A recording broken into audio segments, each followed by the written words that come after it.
À Kara, les membres du gouvernement au second séminaire gouvernemental Conseil ont fait le point sur le niveau d'avancement de la feuille de route du gouvernement 2020 à 2025. Principalement, les points concernaient les progrès qui sont réalisés sur les 10 actions prioritaires définies lors du séminaire gouvernemental de juillet 2021 ainsi que les bonnes pratiques dans l'exécution des projets. Bref, le deuxième séminaire de l'année a permis au gouvernement d'examiner la trajectoire des projets relatifs aux secteurs prioritaires tels que l'assurance maladie universelle, l'accès universel à l'eau potable, la construction de logements, le recensement des infrastructures socio-économiques et la digitalisation de la vie publique. L'analyse a révélé notamment qu'il était nécessaire d'améliorer la coordination, la préparation des projets et la lisibilité des réalisations des projets. À cet effet, une coordination renforcée sera mise en place pour une meilleure visibilité. Ensuite, il a été abordé les enjeux sécuritaires régionaux, la conjoncture économique post-Covid-19, la transition écologique et leur impact sur l'exécution de la feuille de route gouvernementale.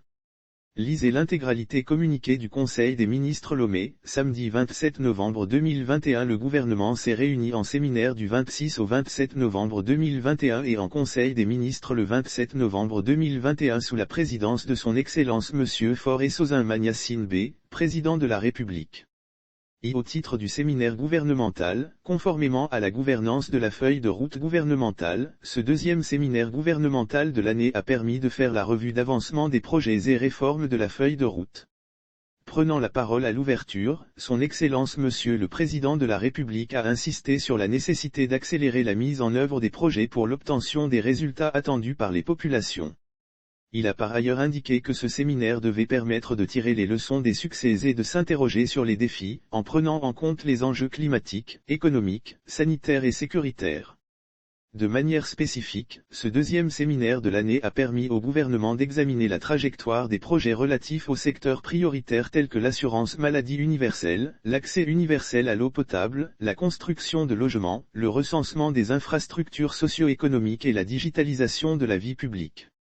L'analyse a révélé notamment qu'il était nécessaire d'améliorer la coordination, la préparation des projets et la lisibilité des réalisations des projets.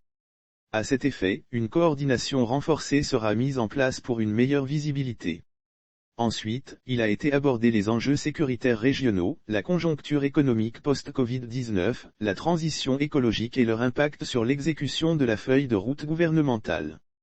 8 points en particulier, notre pays doit accélérer la mise en œuvre des programmes sociaux au profit des populations des localités les plus exposées aux risques sécuritaires.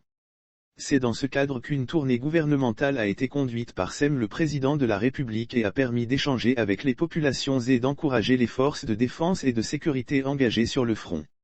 Au terme du séminaire, il a été retenu 10 jalons structurants pour l'action gouvernementale d'ici le prochain séminaire gouvernemental, notamment un plan d'urgence pour la région des Savanes. Au titre du Conseil des ministres, le Conseil a examiné et adopté 2 projets de décret. Le premier projet décret porte création, attribution, organisation et fonctionnement du Fonds pour l'accès universel à l'électricité, le fonds, TINGA. Ce projet de décret crée le Fonds pour l'accès universel à l'électricité qui est un mécanisme de facilitation de l'accès à l'électricité pour les populations à faible revenu. Il permet d'offrir des subventions remboursables pour l'accès universel aux réseaux électriques en complément des autres initiatives en cours. Le second projet de décret confie la gestion de l'assurance maladie universelle, AMU, à l'Institut national d'assurance maladie, INAM. Ce texte a pour objet de confier la gestion de l'assurance maladie universelle à l'Institut national d'assurance maladie, INAM. Il permet l'opérationnalisation immédiate de la loi AMU, à travers la mise en place des outils nécessaires pour faciliter l'enrôlement, la collecte des cotisations et la gestion de l'information.